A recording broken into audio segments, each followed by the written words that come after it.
ಮೊದಲ ನೀನು ಹೋಗಿ ಆ ಕಾಗದ ಪತ್ರವನ್ನು ತೆಗೆದುಕೊಂಡು ಬಾ. ಆಮೇಲೆ ಗೊತ್ತಾಗುತ್ತ ನೀನು ನಿಮ್ಮ ಅಪ್ಪನ ಮಗ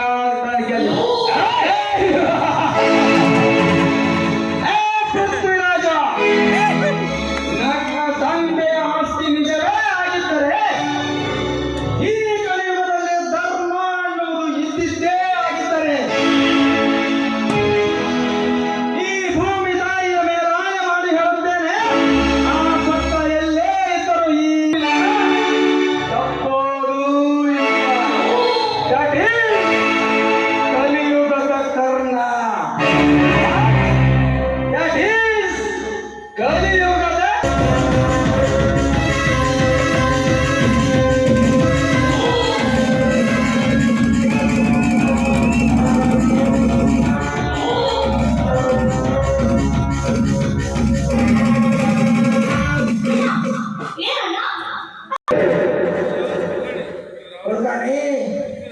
ಪೃಥ್ವಿರಾಜ.